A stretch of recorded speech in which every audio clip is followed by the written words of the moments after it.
quiero agradecer. Por empezar, a los disertantes, los compañeros del Grupo Centinela, la licenciada Viviana Ojeda y los enfermeros Irma Juárez y Juan Clavero, y la doctora Silvana Fernández Lugo. Muchísimas gracias por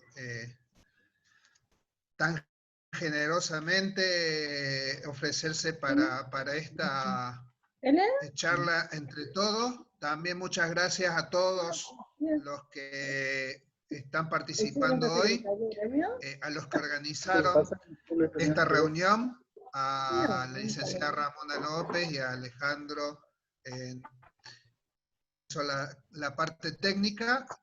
Y bueno, ya lo dijo Ramón, esta es una iniciativa para aprovechar más que nada, intercambiar o escuchar, digamos, más que el conocimiento, las experiencias de estos compañeros que nos van a dar la charla.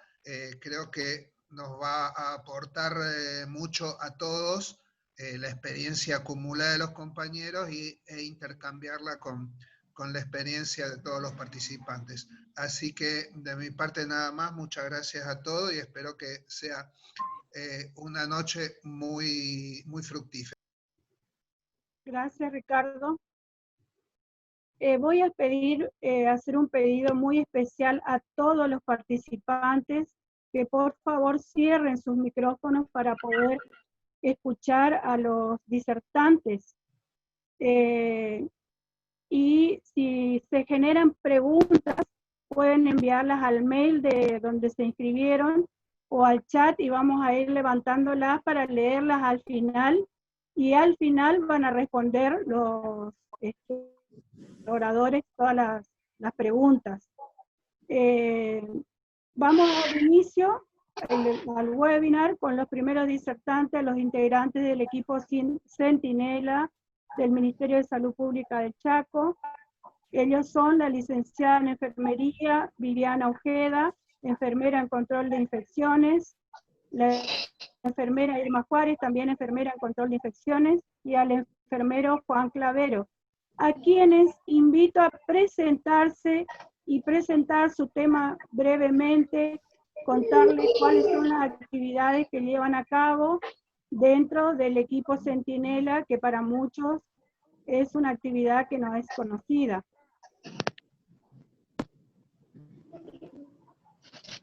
Bueno, buenas tardes a todos. Mi nombre es Viviana Ojeda, soy licenciada en enfermería, especialista en prevención y control de infecciones. Actualmente coordino el equipo Centinela del Ministerio de Salud Pública y los disertantes que me acompañan hoy son una parte del equipo. La otra parte del equipo está en la Dirección de Enfermería de la provincia, que fue con quienes comenzamos a trabajar antes de la creación del equipo Centinela, que fue en abril de este año. ¿En qué consiste nuestro trabajo? Principalmente lo que hacemos es capacitación incidental, además de auditorías, de procesos y de estructura. ¿Qué quiere decir esto? Que nosotros nos acercamos a las instituciones de salud, ya sean públicas o privadas, y lo que miramos son las condiciones de trabajo, los elementos, si cuentan con los elementos de protección personal y cómo utilizan esos elementos de protección personal el personal de salud. Por otro lado, hacemos capacitaciones cuando nos piden y nos da el tiempo, también hacemos capacitaciones sin auditoría sería. Pero bueno, el trabajo es muchísimo, desde que comenzó todo esto, se hace mucho hincapié en lo que es, bueno, la prevención, un repaso de lo que son las precauciones estándar.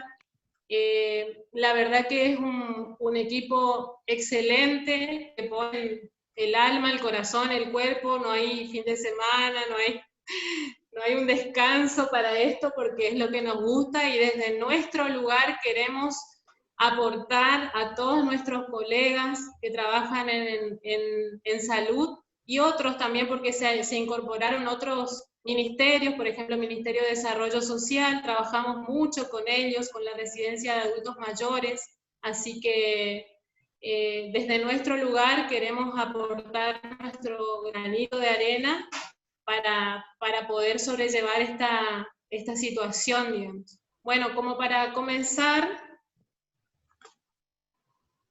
a ver, la siguiente, ¿yo puedo hacer eso? ¿Alguien me pasa el power? Ahí. Bueno, creo que todos sabemos, porque habremos leído, habremos escuchado, que bueno, que este coronavirus fue mutando, digamos. Voy a hacer un resumen acá para no detenerme en lo que la mayoría ya conoce. Pero este COVID-19 provocó un caos en todos los sistemas de salud a nivel mundial, y además de todo esto se ha llevado la vida de muchas personas. Entonces es por eso que nosotros trabajamos mucho haciendo hincapié en lo que es la prevención, la siguiente. Bueno, creo que todos también conocemos los signos y síntomas del coronavirus, que en principio parecían solamente problemas que afectaban el sistema respiratorio. Por ejemplo, los pacientes tenían tos, tos seca, fiebre. Después se fueron incorporando otros signos, y los últimos que han sido incorporados fueron, bueno, la falta de olfato, la falta del gusto, diarrea, dolor muscular, que muchas veces se confundió acá en nuestra zona con el dengue, la cefalea, y la mialgia, por ejemplo, era como un síntoma confuso. La siguiente.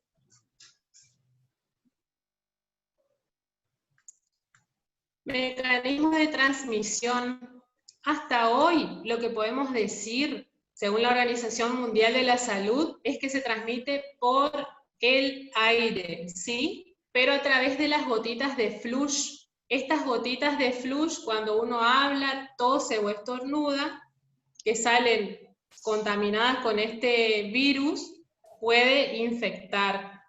¿Cómo se puede transmitir? Por contacto directo, cuando la secreción de otra persona ingresa a nuestros ojos, por la nariz y son inhaladas, o por la boca, o por contacto indirecto cuando hay superficies que están contaminadas y uno toca las superficies, no tiene la precaución de lavarse las manos con la técnica correcta, tampoco tiene la precaución de hacer la limpieza y la desinfección del entorno donde nosotros nos manejamos habitualmente, las superficies altamente tocadas. Después llevamos nuestras manos contaminadas a nuestra cara, ¿sí? Y es de esa manera, diríamos, que se produce el contacto indirecto. ¿Por qué desde el día 1 de pandemia nos piden que cumplamos con el aislamiento social obligatorio, el distanciamiento físico cuando tenemos que salir por alguna razón de nuestras casas, hacer algún trámite, o trabajar? Porque justamente esta forma de transmisión, las gotitas de flush, caen a una cierta distancia porque son unas gotitas pesadas, mayor a 5 micrones, entonces la distancia, que caen a 90 centímetros, entonces la distancia de seguridad que hoy nos piden es de 2 metros, ¿sí? Esa es una distancia física de seguridad, 2 metros de la otra persona. Y en el ámbito de salud por ahí cometemos el error de pensar que solamente el paciente me puede contagiar, ¿sí? Entonces, tengo que tomar la misma precaución con mi compañero de trabajo, con el paciente y con quien sea, ¿sí? La bioseguridad comienza con cada uno de nosotros. Es muy importante que tengamos presente esto, pero no solamente por esta pandemia por COVID, sino por otras patologías, otras enfermedades que también nos podemos agarrar o pescar por no tener cuidado con lo que es la bioseguridad nuestra. La siguiente. Además de la higiene de manos, además de la limpieza y la desinfección, además de tener cuidado con la eliminación de los residuos patológicos, tenemos que tener en cuenta la buena utilización también de los elementos de protección personal, pero también tener en cuenta mi bioseguridad. Desde que yo ingreso a trabajar, por ejemplo, mi presentación personal, concurrir con el cabello recogido, las que tenemos el cabello largo con rodete, las que tienen el cabello más corto con una colita, las manos libres de alhajas, ¿sí? Sin anillos, sin pulseras, uñas cortas, sin esmaltes. Ahora también le pedimos a los chicos que está de moda el tema del uso de la barba, pero no es conveniente que cuando concurran al lugar de trabajo tengan el vello facial ni corto ni largo, no tener vello facial. ¿Por qué? Por el tema de la adherencia del barbijo, por ejemplo, el N95, ¿sí? Que tiene que crear un sello, y si la persona tiene vello facial, eso no se logra. La siguiente. Bueno, continuamos con la presentación personal, tener un calzado cerrado, impermeable, que permita la limpieza, si se ensuciara, y que sea como una barrera ante posibles accidentes cortopunzantes o posibles salpicaduras de fluidos corporales. El uniforme completo, cuando uno va a trabajar, tratar de cambiarse en el lugar de trabajo, ¿sí? Irse de ropa de civil, cambiarse ahí, termina la jornada, se ponen la ropa en una bolsita y salen de civil nuevamente hacia sus domicilios. Tener los antebrazos libres ahora que están los días frescos, no tener nada encima del ambo o del guardapolvo, sacos por ejemplo, ¿sí? Si somos muy friolentos nos ponemos algo debajo del ambo o debajo del guardapolvo y tratar de usar arremangarse sus mangas por encima del codo, ¿sí? El guardapolvo tiene que ser prendido desde el primer botón hasta arriba. Nosotros no nos cansamos de decir esto desde el año 2011, que estamos con lo mismo, tratando de concientizar a los colegas de que esto también es importante. La seguridad comienza acá. Yo puedo tener un montón de elementos de protección personal, si no cumplo con lo básico, todo lo que haga después y mucho no va a servir. Entonces, le voy a dar la palabra a Juan para que siga con su tema. La siguiente. Gracias, Viviana. Buenas tardes. ¿Me escuchan? Perfecto. Bueno, tengan todos unas muy buenas noches, sean todos bienvenidos. Agradecer a la comisión directiva de APTACH, ¿sí? A los cuales tengo un gran afecto, a todos, en especial a Ramona, ¿sí? Y en esta oportunidad vamos a hablar de higiene de manos, que es la medida principal para hacer el corte, ¿sí? De esta transmisión. Hoy vamos a hablar de higiene de manos en un contexto de coronavirus y en un contexto de pandemia, ¿sí? Recordarles, ¿sí? Y hablar un poco, hacer una reseña histórica, que esto comienza en 1846, con quien hace su descubrimiento fue el doctor Ignacio Felipe Selmerwey, ¿sí? Y después se llevó adelante por nuestra enfermera referente, ¿sí? Nuestra enfermera referente en lo que es control de infecciones, la enfermera Flores Nightingale, ¿sí? En los últimos años, en los últimos 30 años, los estudios que se realizaron demostraron que la higiene de manos es lo más eficaz que tenemos para prevenir las infecciones asociadas al cuidado de la salud, ¿sí? Porque tal vez ahora hablamos en un contexto de pandemia, pero no debemos olvidar que dentro del ámbito hospitalario tenemos otras infecciones asociadas al cuidado de la salud, ¿sí?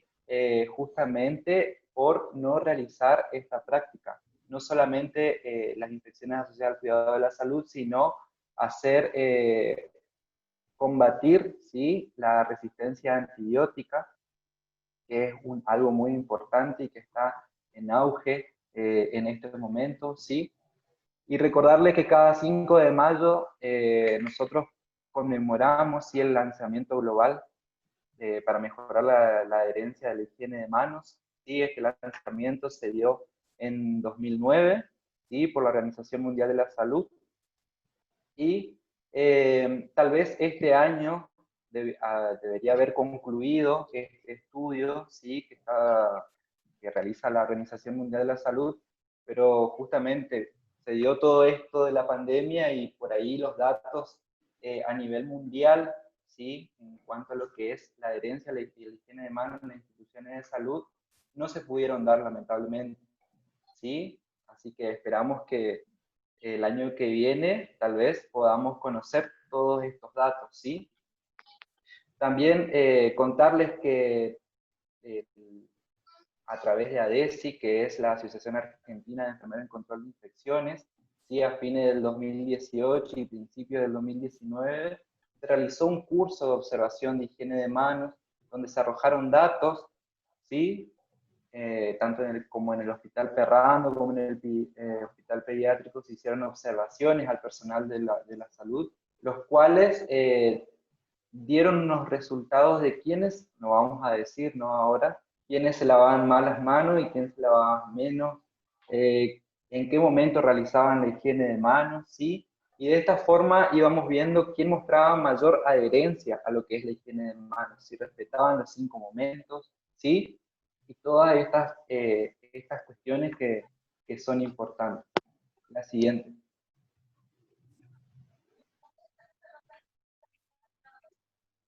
Bueno, como le venía diciendo, es la medida más sencilla, económica que nosotros tenemos en este momento para evitar la transmisión de distintos tipos de microorganismos, ¿sí? Es la medida adoptada para eliminar la suciedad, materia orgánica y microorganismos mediante la fricción física, ¿sí? Y debemos hacer mucho énfasis en lo que es la fricción mecánica, ¿sí? Porque si no existe la fricción en lo que es el procedimiento de la higiene de manos, esta no es efectiva. La siguiente.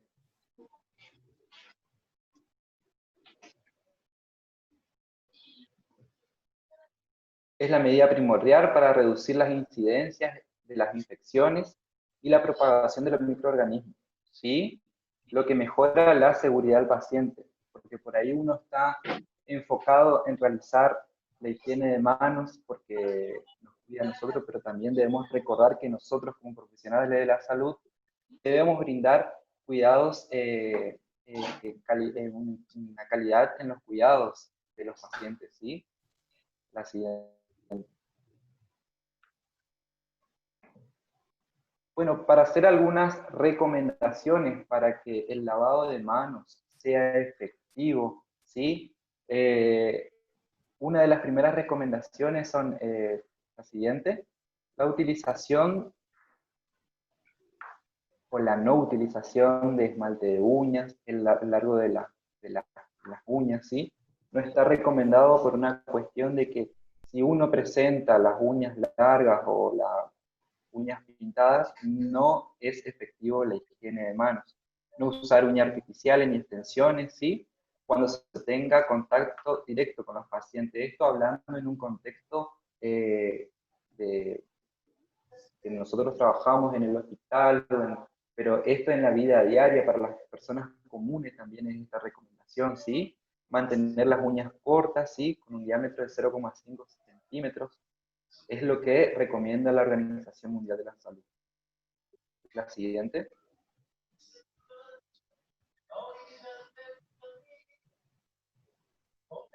Como otra de las recomendaciones que tenemos es manos libres de alhajas, ¿sí? Ni anillos, ni pulsera, ni reloj, ¿sí? Recordemos que el reloj es un elemento del bolsillo, ¿sí?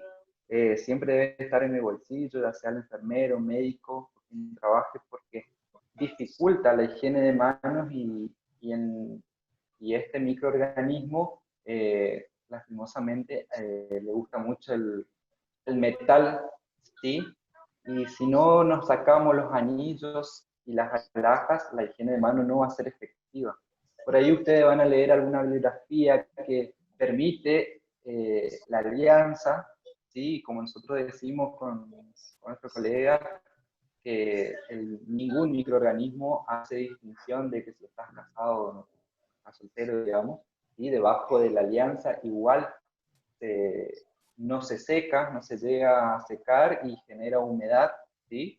Lo que es propicio no solo para el coronavirus, sino para todo tipo de microorganismos. ¿Sí? La siguiente.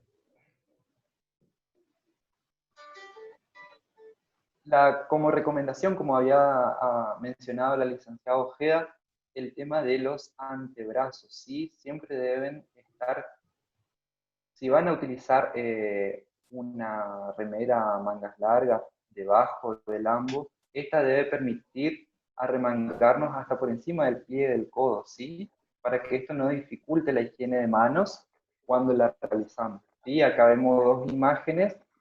La de la derecha de su pantalla es la imagen correcta, digamos, de cómo se deben utilizar las mangas, y el sector izquierdo es donde la enfermera tiene un guardapolvo, ¿sí? El cual debería verse arremangado, ¿sí? O debería estar arremangado para realizar una correcta higiene de manos. La siguiente.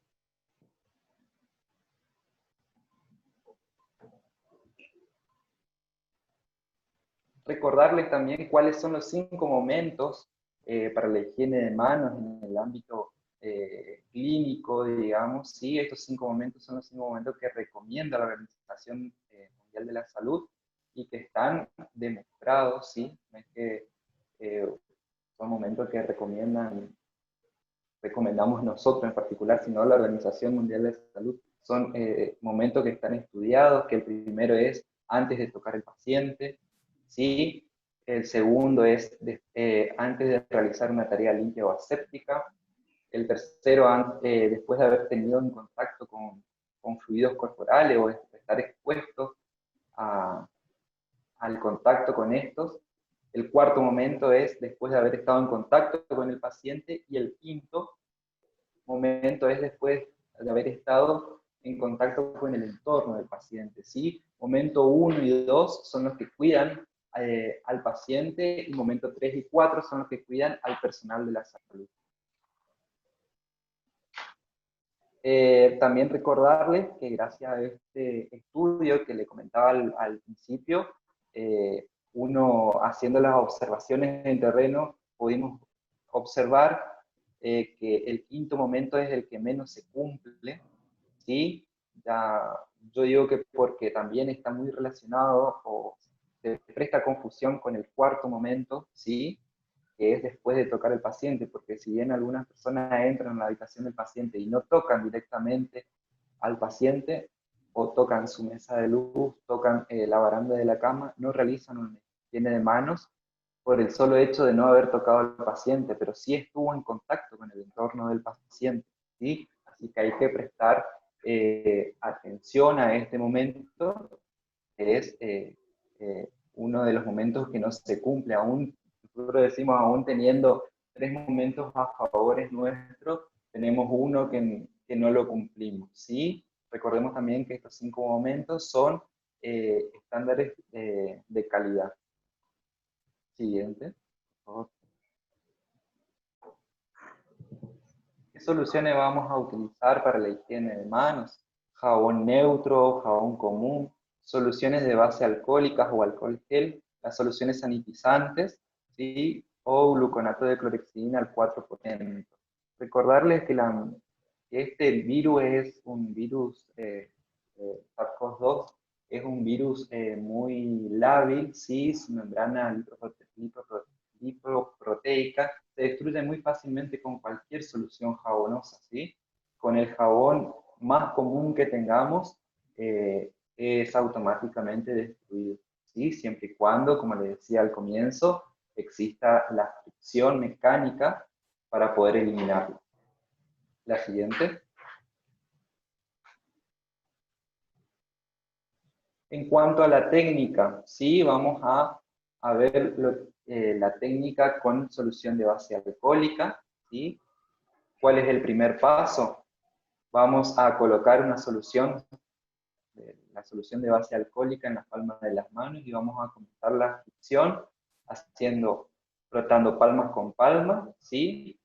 Luego frotar el dorso de las manos con las palmas de la mano opuesta, ¿sí? Luego vamos a realizar la fricción del dorso de los dedos, ¿sí? De esta forma, ¿sí? Abarcando todo lo que es el dorso de los dedos por debajo de los nudillos, ¿sí? Luego vamos a hacer el frotado del dedo pulgar, ¿sí? Con la palma de la mano contraria. Luego, en forma de montoncito, digamos, vamos a hacer el frotado de las uñas y la punta de los dedos sobre la palma de la mano contraria y viceversa, ¿sí? Y por ahí, en los gráficos que recomienda la Organización Mundial de Salud, este último paso, que es la fricción de las muñecas, no está explícito, ¿sí? A nivel nación y acá a nivel provincia se lo implementó, ¿sí? Porque, digamos, la muñeca también es parte de la mano, ¿sí? Y también es altamente contaminada. Siguiente, por favor. La técnica con agua y con jabón es exactamente la misma, ¿sí? Vamos a abrir el grifo, ¿sí? Bajo un flujo considerable de agua sin que genere salpicaduras, y vamos a colocar la solución jabonosa, vamos a frotar palmas con palmas, dorso de la mano con la palma de la mano contraria y viceversa, ¿sí? Palmas con palmas con los dedos entrelazados, ¿sí? El dorso de los dedos, el pulgar con la palma de la mano contraria, ¿sí? Punta de los dedos y uña. Por último, el paso que les contaba que se agregó, que es la fricción de las muñecas. Y vamos a enjuagar en forma de montoncito también, bajo el chorro de agua, con una mano primero y luego la otra, ¿sí? Nunca las manos encimadas, porque volvemos a contaminar, ¿sí? Vamos a tomar una toallita de papel y vamos a secar de la punta de los dedos hacia la muñeca, ¿sí? Y con la misma toallita vamos a cerrar el pico. La siguiente. En cuanto a lo que es el uso de guante, el uso de guante no reemplaza a la higiene de manos, ¿sí? Porque por ahí nosotros ahora, desde que comenzó esta pandemia, vemos de forma habitual en la calle que las personas utilizan el guante como un hábito, ¿sí? Sin saber de que están evitando realizar una higiene de manos que es lo más efectivo, ¿sí? Comentarles que los guantes tienen una falla entre un 3 y un 18%, son fallas de fábrica, que no se ven, no se ven a simple vista, ¿sí? Pero existen, y también recordarles que el doble guante tampoco está recomendado, ¿sí? Antes de utilizar el guante debemos realizar una higiene de manos, después de utilizar el guante también debemos realizar una higiene de manos, ¿sí? No usar el guante de forma habitual y también ser multiplicadores también de, por ahí la gente común, digamos, la comunidad lo utiliza sin saber, ¿sí? Estaría bueno también que nosotros como profesionales de la salud seamos multiplicadores de estas recomendaciones, ¿sí? La siguiente, por favor. Otra imagen que se ve muy a menudo, ¿sí? La utilización del celular con guantes, ¿sí? Imagínense que estemos en un ámbito de salud, porque estas imágenes se ven muy a menudo en el ámbito de salud, ¿sí? Que hayamos tocado varias superficies con los guantes y tomemos nuestro celular, contaminamos el celular, ¿sí? O no hubiese estado, nuestros guantes estén limpios, tocamos nuestro celular que está contaminado y vamos y atendemos a un paciente, ¿sí? A eso nos referimos también con, tenemos que brindar una calidad de cuidado, una atención segura, ¿sí? Porque el celular no está recomendado en el ámbito de trabajo, no solo porque genera distracciones, sino porque están altamente contaminados. Imagínense un celular que está más contaminado que la taza de un inodoro, un baño público, ¿sí? Yo creo que nadie tiene el hábito de, después de salir de trabajar, de desinfectar su celular, ¿sí? Por eso debemos corregir estas prácticas. La siguiente. La sobrecarga de trabajo que algunos profesionales ponen como excusa no los exime de realizarse la higiene de manos, porque dentro de las observaciones que se realizaron, le comenté al comienzo de la diapositiva, estas observaciones que hicieron en terreno, una de las cosas que ponía cuando se hacía el feedback con el personal de salud era que estaban cargados de trabajo, y la verdad que en este tiempo de pandemia esto no sería una excusa, ¿sí? Ni estando no estando en un tiempo de pandemia. La siguiente. Bueno, y como eslogan, para finalizar esta parte de lo que es higiene de manos, el eslogan que da la Organización Mundial de la Salud es: manos limpias salvan vidas. No solo nos protege a nosotros, protege al paciente y protege a nuestra familia. Si nosotros no realizamos una adecuada higiene de manos después de salir de nuestra jornada laboral, corremos riesgo de llevar el virus, que creo que es una de las cosas que más preocupa hoy en día, de llevar el virus a nuestra familia. Le doy el paso a la enfermera Juárez. Muchas gracias, Juan. No, gracias. Bueno, yo voy a hablar del uso correcto del equipo de protección personal, lo que es colocación y retiro también, que es algo que hoy está muy en auge el tema, porque es esencial para la atención, sobre todo en los casos de COVID.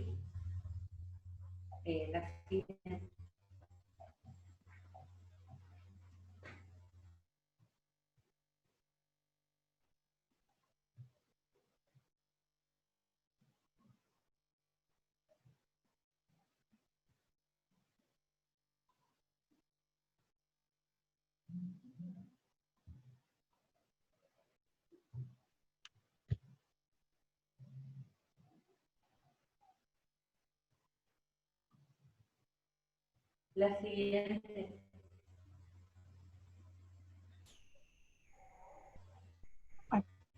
Hay que seguir las recomendaciones generales y las normas de presentación personal, como habló la licenciada Ojeda. Son esenciales para un correcto uso del equipo de protección personal, y se va a seleccionar el equipo de acuerdo al nivel de contacto que se va a tener con el paciente. Pasame la siguiente.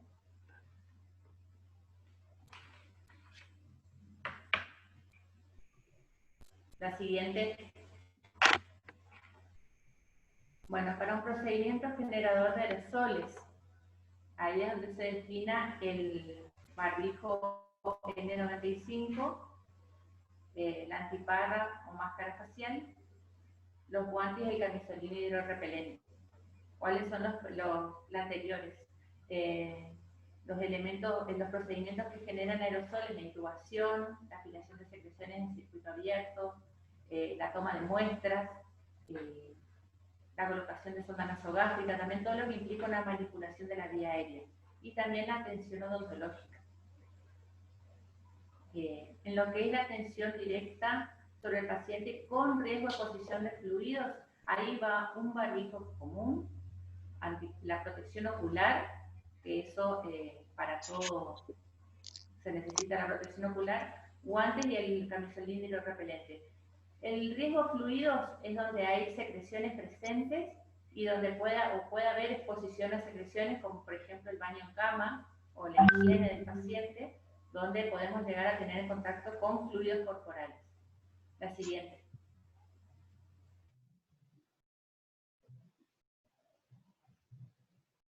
La atención directa sobre el paciente sin riesgo de contacto con fluidos. ¿Qué sería esto? Es, por ejemplo, el control de signos vitales o la entrega de alimentos o cambio de soluciones parenterales, por ejemplo, donde yo ingreso a la habitación de aislamiento, siempre esto teniendo en cuenta que la atención en un caso sospechoso o confirmado de COVID.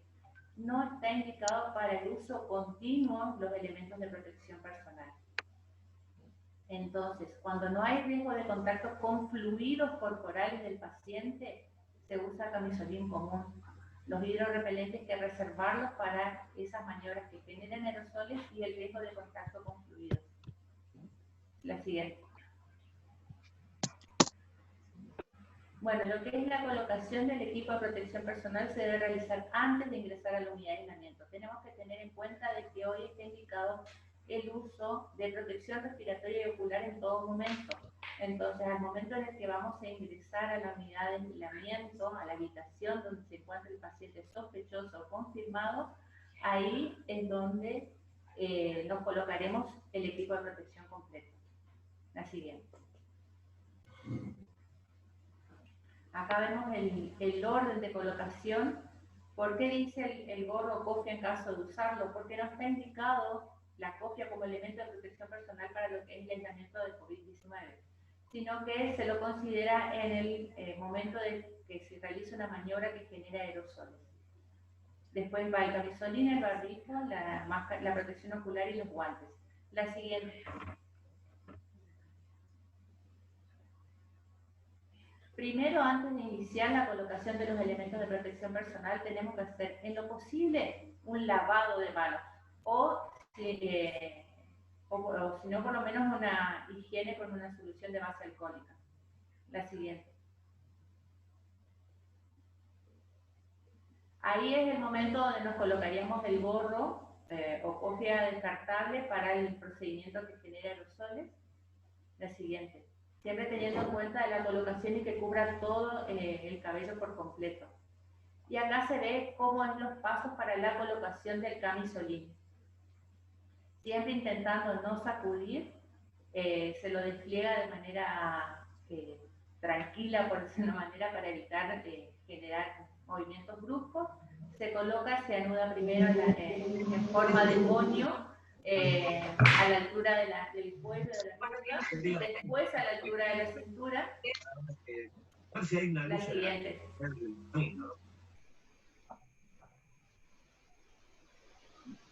Y acá se ve, después continuamos con el barbijo quirúrgico. Ahí vemos que las tablas del barbijo quirúrgico, sin importar el color, el diseño, tiene que estar la parte externa, lo que queda al frente, hacia abajo el tableado, para que las gotas que puedan salpicar o llegar al barbijo caigan y no, si tenemos el tableado hacia arriba, hace como un tipo fuente donde queda depositada la gota.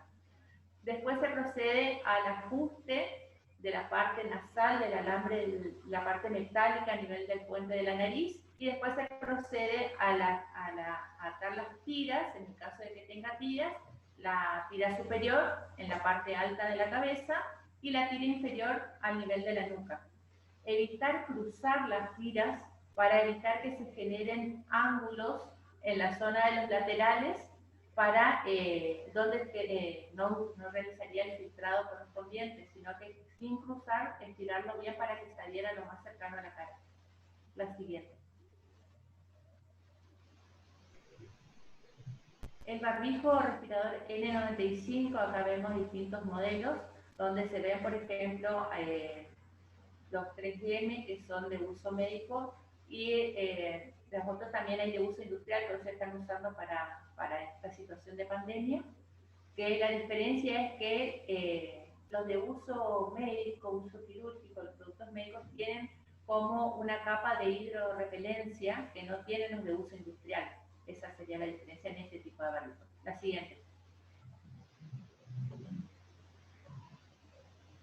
Los barbijos FFP2 o KN95 son considerados similares a los barbijos N95, que son de fabricación en Estados Unidos, aprobados por NIOSH. Estos, los FFP2, son aprobados en Europa, y los KN95 son chinos. El nivel de filtración se los considera similares, nada más que por ahí, al no ser conocido en esta zona, hay calidades que no se condician por ahí con el nivel de filtración adecuado, entonces tienen que ser evaluados para considerar qué nivel de filtración tienen. La siguiente. En lo que es la colocación, acá se ve en estas imágenes cómo es el proceso de colocación. Se lo sujeta, se lo fija, se moldea la parte metálica, el puente de la nariz, y se cruza la tira inferior en la banda elástica superior a la parte alta de la cabeza, luego la inferior a la altura de la nuca, al igual que el barbijo quirúrgico, y posteriormente se realiza el control del sellado para ver si realmente hace la filtración y si se adhiere bien al rostro. En el caso de que este barbijo sea reutilizado, o sea que yo ya lo usé una vez, lo guardé y lo vuelvo a usar, luego de hacer este procedimiento o se lo hace con guantes o posteriormente a la colocación de este insumo se le debe proceder a un lavado de manos. También hay que tener en cuenta de que hay que controlar que selle bien, que haga la filtración al expirar y al inspirar, que se pueda respirar con este barbijo. Antes de colocárselo hay que ver que no esté manchado, que no esté roto, que no esté salpicado, que no esté deteriorado. Por eso debe ser guardado en una bolsa de papel, también una compresa de tela, puede ser algo que sea respirable para evitar de que condense humedad. La siguiente.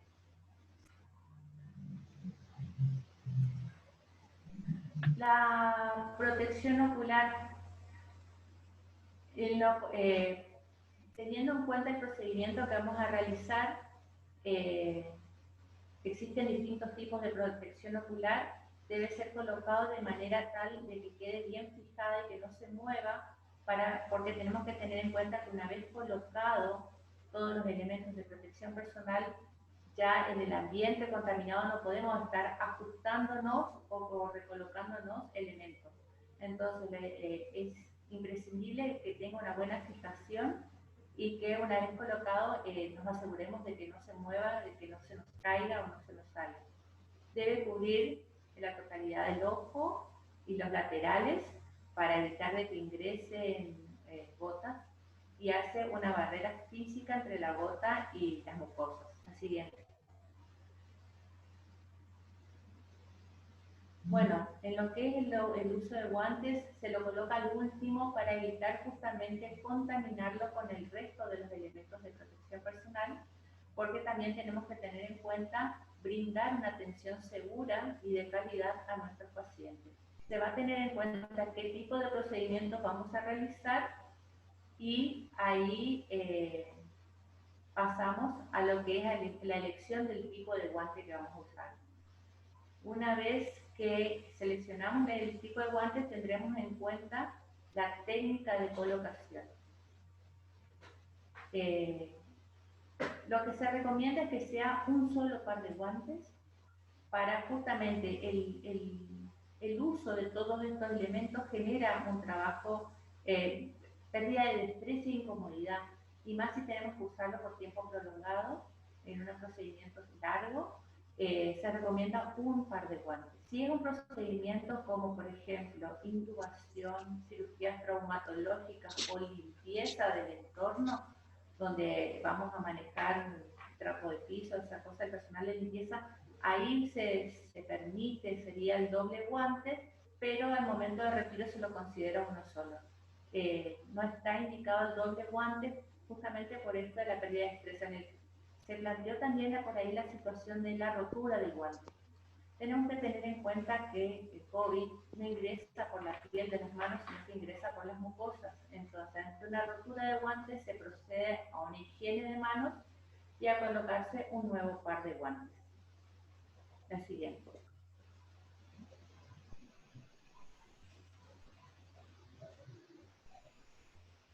No está indicado el uso continuo de guantes, así como tampoco de camisolín. Por ejemplo, habíamos observado personas personal administrativo manipulando los papeles con guantes. Eso no está indicado, uno, porque genera una falsa sensación de seguridad, que hace que no toquemos la cara con los guantes puestos contaminados. Los guantes no se lavan, no se friccionan con soluciones, no se desinfectan con nada. Tienen una textura y un elemento, el material con el que están hechos no admiten limpieza y desinfección porque justamente son elementos descartables y de un solo uso. Por eso se dejó también el tema de la reesterilización de esos elementos. Y además, al uso continuo genera que uno transpire y se genera un ambiente propicio para la reproducción de hongos y bacterias también en la piel de las manos, hacen que después uno termine con lesiones en la piel de las manos por el uso del guante. La siguiente.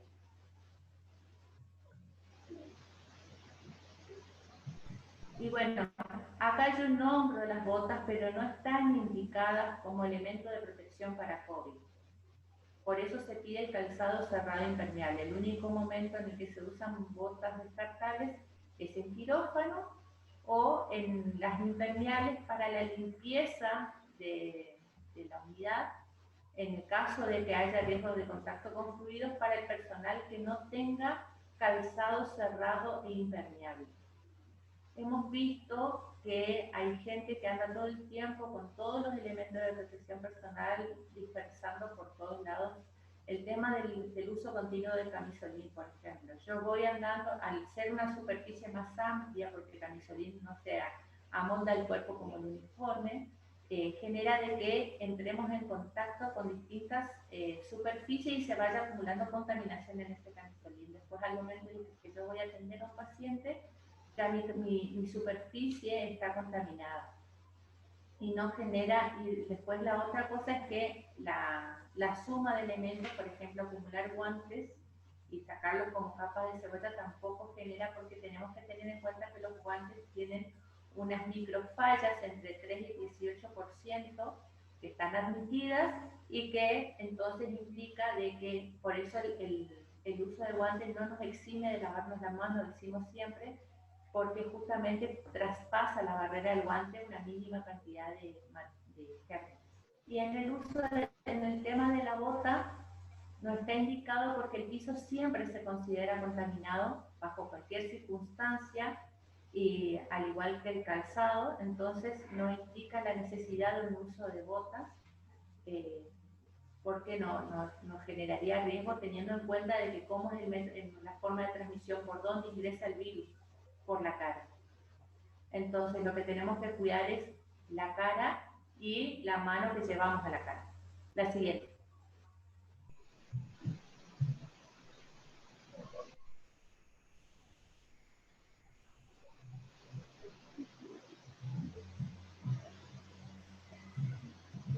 Bueno, ahora vamos a pasar a lo que es el retiro de los elementos de protección personal.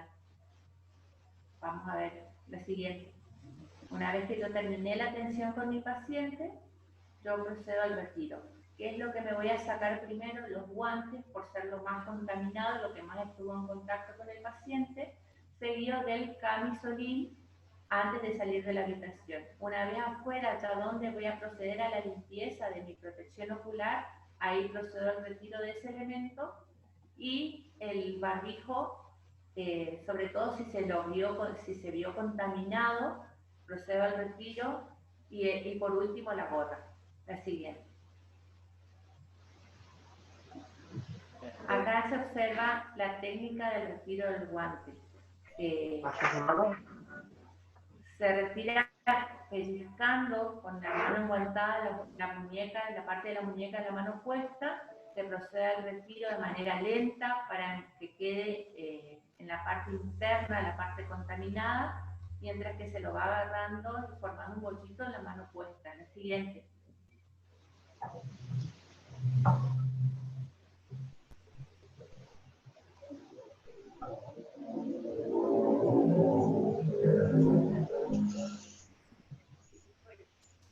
vez ya una vez que terminamos de retirar uno, con la mano puesta, por la parte interna del guante lo enganchamos y procedemos al retiro, embolsando los dos guantes juntos en un solo paquete sería, y se procede al desecho de ese elemento.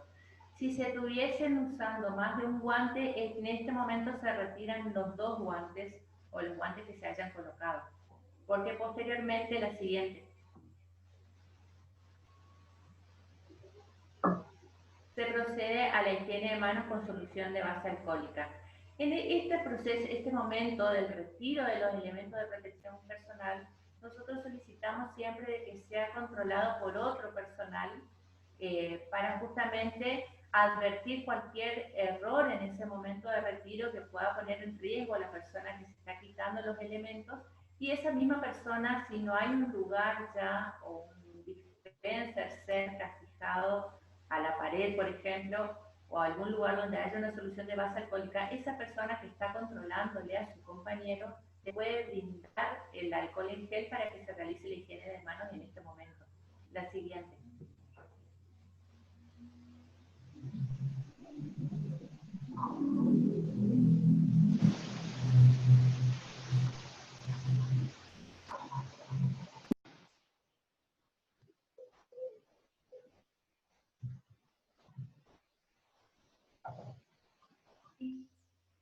El camisolín se desata primero las tiras inferiores a la altura de la cintura y luego la parte superior a la altura de las nucas. Ya una vez con las tiras puestas se lo empuja hacia adelante y ahí se procede a cruzar la mano y enrollar tomando siempre la parte limpia, la parte interna del camisolín, y nosotros recomendamos que lo enrollen para que la menor superficie toque del camisolín toque la palma de la mano, la parte superior del dorso de la mano. Una vez que retiramos esa parte sin soltar, procedemos a hacer lo mismo con la otra, con la opuesta, y ahí hacemos en forma envolvente que quede por dentro la parte contaminada, se lo enrolla y se procede a desechar ese elemento. Ahí se puede ver en la imagen cómo se va haciendo, después se enrosca en la parte de las mangas, es lo que faltaría en esa imagen. La siguiente.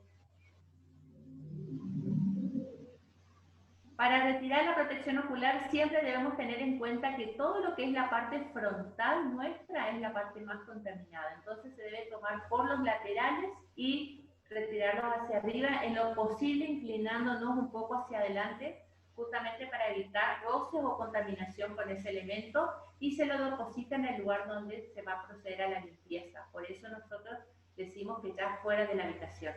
La siguiente.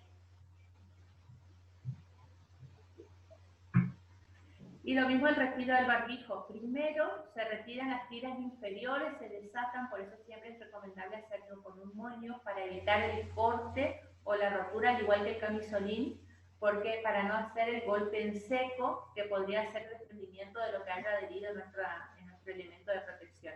Y después desatar las tiras superiores para que justamente, si hacemos al revés, desatamos primero las superiores, el barbijo cae y nos contamina la ropa.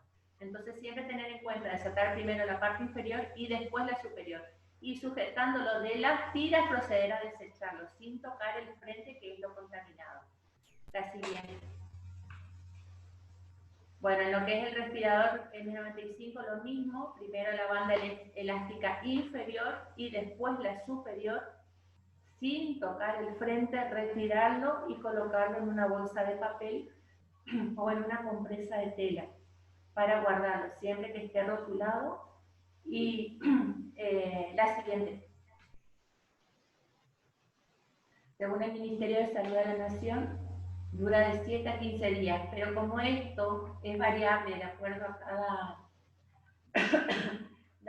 cada personal, es variable, se dispuso que la duración de este elemento es de 100 horas, dependiendo del estado de conservación y el estado del barbijo en sí, de que no haya sido salpicado o manchado. Por eso se indica que al momento de colocárselo, se lo cubra con otro barbijo o que se use la máscara facial que cubre completamente la cara para evitar justamente darle más durabilidad a este elemento. La siguiente. Después de retirado todos los elementos, se procede a una higiene, a un lavado de manos, que es lo más recomendado, porque justamente si entre elemento y elemento vamos haciendo los frotados de manos con alcohol en gel, la acumulación de los emolientes y del gel que trae la glicerina, que trae el alcohol en gel, produce de que quede como pegajosa la mano. Por eso, después de realizado todo el retiro de los elementos de protección personal, proceder a un lavado de manos. Y ahí se procedería a lo que es la limpieza y desinfección de la máscara facial. Que eso se hace con amonio cuaternario, que es en un solo paso, siempre primero la cara interna de la máscara facial, que es lo más limpio, y después la cara externa, en un solo paso, con un paño embebido en el amonio. En caso de no contar con amonio, lavado con agua jabonosa, enjuague, y si fue salpicado con secreciones, ahí desinfección con soluciones cloradas, o sea, con hipoclorito de sodio a 1000 partes por millón, que sería 20 mililitros de lavandina en 1 litro de agua. Eso dura 24 horas. Y después de eso sería colocarse nuevamente la protección respiratoria y ocular, que es lo que tenemos que usar siempre. Listo, la siguiente. Muchísimas gracias. Gracias, Irma. Gracias, equipo Centinela. A continuación, y estamos un poco restringidos de tiempo, vamos a presentar a la doctora Silvana Lugo, especialista es infectóloga, actualmente está trabajando en el Hospital Perrando, y le doy la palabra a ella para que se presente y nos cuente un poco de su tarea. Gracias.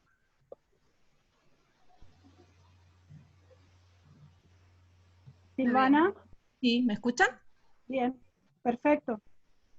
Bueno, ¿qué tal? Buenas noches. Gracias por esta iniciativa. Gracias, Aptash. Gracias por los que están conectados. Veo que hay gente querida que está trabajando en el hospital.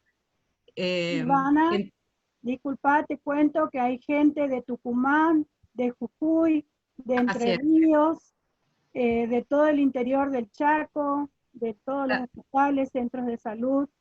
Así que una importante convocatoria. Gracias a vos. Sí, muy agradecidos.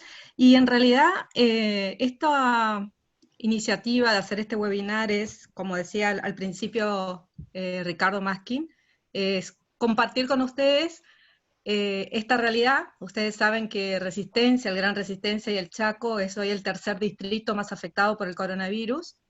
Y queríamos contarles qué nos ha pasado, qué nos pasa, nuestros números, nuestra realidad, nuestras experiencias. Sabemos todos que no hay ningún experto en coronavirus, sino que vamos haciendo nuestra propia experiencia a lo largo de los días que vivimos, que todos los días estamos aprendiendo situaciones nuevas. Así que bueno, queríamos compartir nada más con ustedes, sobre todo nuestros errores, para que aquellos que tienen hoy la oportunidad de no cometerlos no lo hagan. Creo que en este momento el interior de nuestra provincia está teniendo más casos, y también para imitar aquellos aciertos que también los hemos tenido. Así que de esto se trata, de contar lo que nos pasó y lo que nos está pasando actualmente. Más o menos hoy tenemos 40 pacientes internados en el Hospital Perrando, 13 de ellos críticos, 10 en respirador. Y recordar que aunque esto para la ciudad y para la provincia lleva poco más de 3 meses, yo creo que yo lo siento como que esto lo estamos viviendo hace 30 años o 3 años por lo menos, porque ha sido muy intenso. Y entonces recordar, hacer un poquito de la próxima diapositiva, donde vamos a recordar un poquito nada más que las fechas. Esto se descubrió a fines de año en China, en la ciudad de Hubei, en la provincia de Wuhan, acuérdense, a fin de año, donde empezaron a haber casos de neumonías que no se sabían cuál era el agente etiológico. Después ya a la semana de los primeros casos ya se supo bien, se identificó cuál era el virus, y se identificó que era un nuevo coronavirus con toda su secuencia genética. También veo que están los bioquímicos acá conectados, a quienes les mando mucho cariño. Los bioquímicos están en inmunología y microbiología, así que ellos de esto saben muy bien, de la secuencia genética de este nuevo coronavirus. Al poco tiempo, a menos de un mes, ya había casos fuera de China, de transmisión interhumana en Vietnam, y en Argentina llega el 3 de marzo, ¿no? A partir de una persona que vino del extranjero.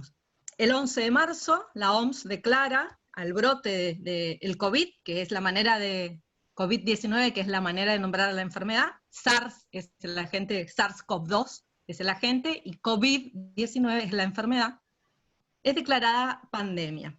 Hoy en Argentina, y esto puede tener un poquito de variación, esto lo hice ayer, en Argentina, a julio de este año, tenemos más de 94.000 personas afectadas, y han fallecido más de 1.700. La siguiente.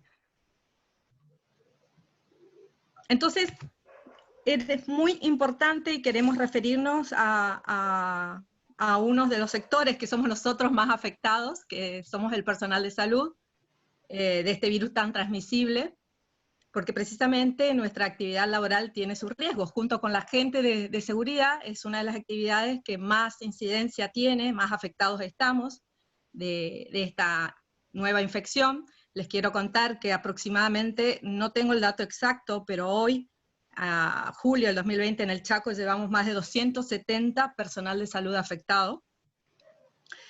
Y se ve que realmente en muchos países, los que llevan cifras y han hecho estadísticas, más o menos es entre un 10 a 12% de incidencia, la anterior. En Argentina estamos entre el 14 y el 17% de los infectados corresponde al personal de salud.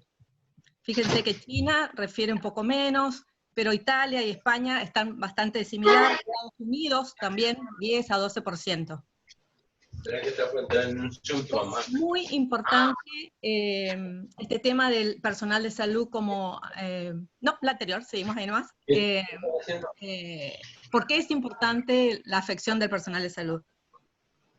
Por el ausentismo laboral, esto genera que al personal de salud que está infectado deba tener su cuarentena, pero a su vez hay personal de salud que hay que aislarlos porque estuvieran en contacto con su compañero afectado, y eso implica otro personal de salud que también está licenciado.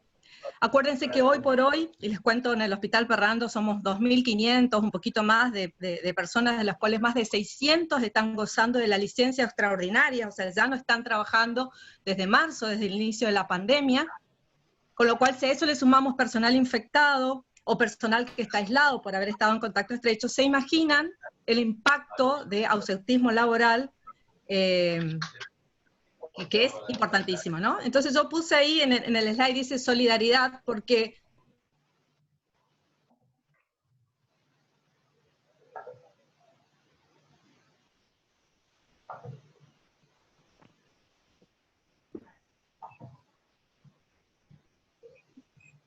Está silenciado tu micrófono. Silvana, Está silenciado el micrófono. ¿se silenció tu micrófono o tenés problemas con internet?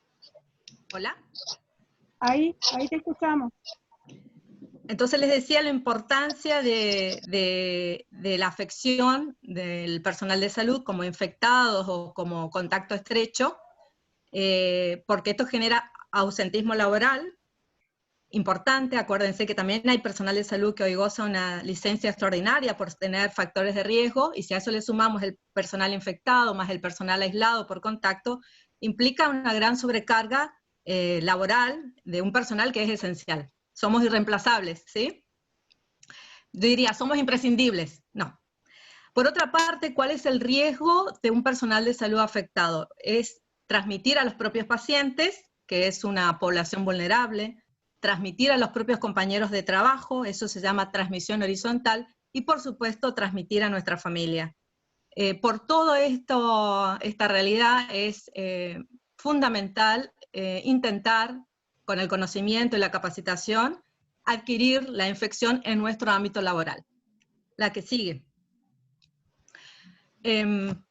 Entonces, vamos a ver que por ser personal de salud, no solo es el ámbito hospitalario, el ámbito sanitario, el ámbito de atención, nuestra fuente de posible contagio, ¿sí? También es la propia comunidad. Nosotros también somos chaqueños, digo yo, también somos una población común, pero además nos movemos más, porque al ser personal que está exceptuado de la cuarentena tenemos gran movilidad, y porque además también nuestros propios convivientes, nuestra propia familia, nuestros propios contactos pueden infectarse e infectarnos a nosotros como personal de salud. Hoy, por ejemplo, estuve hablando con un mucamo que se hizo hisopados en 2 oportunidades en el hospital que fueron negativos por suponer que estuvo en contacto con algún paciente, y el tercer hisopado da positivo porque en realidad su hermano es positivo y le transmitió, ¿no? Hay mucho personal infectado por su propia pareja, por hijos, es decir, que también tenemos el riesgo propio de cualquier ciudadano común. Pero además se nos suma el riesgo del ámbito asistencial donde estamos. ¿Por qué? Porque justamente asistimos los casos, entonces estamos más expuestos, porque puede ser que en el ámbito de salud no tengamos protocolos, o los tenemos y no los conocemos, o los tenemos y los subestimamos, entonces pensamos que no hay que cumplirlos, pensamos que no valen la pena. Creo que hoy por hoy esta es una posibilidad, es una instancia donde nos tiene que darnos la certeza de la necesidad de cumplir los protocolos, de tenerlos y de cumplirlos, ¿sí? Porque no tenemos equipo de protección personal, o si los tenemos, no los usamos.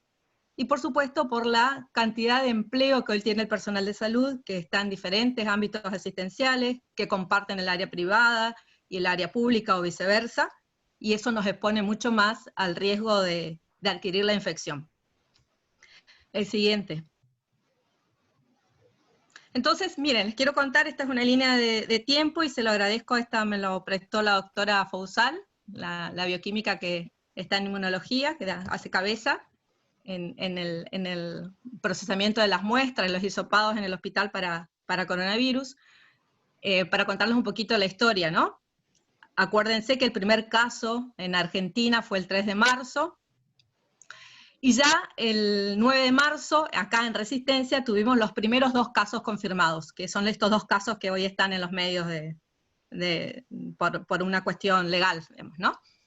El 10 de marzo nosotros tuvimos una reunión en el Hospital Perrando, todavía no estábamos viendo pacientes, no estábamos atendiendo pacientes con sintomatología compatible con coronavirus, y tuvimos una reunión de todos los servicios, porque estábamos organizándonos, la logística, la atención.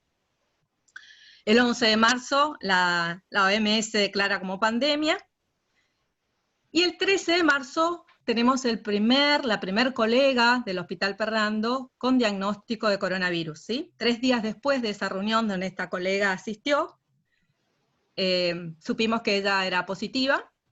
Para el 20 de marzo ya había 45 casos confirmados, de los cuales muchos de esos, yo diría que la mayoría, éramos personal de salud. Es decir, que en nuestro hospital el primer brote es de personal de salud. Por lo tanto, esa es la importancia de hablar de este tema hoy con ustedes. Lo mismo está ocurriendo en Saspeña, y ha ocurrido en Saspeña, los primeros casos son personal de salud. Seguimos. Y aquí les quería compartir con ustedes esta curva de aprendizaje que hemos tenido en el hospital, con nuestros aciertos y nuestros errores, los que nos fuimos dando cuenta, lo que todavía nos cuestan en algunas cuestiones, algunas situaciones.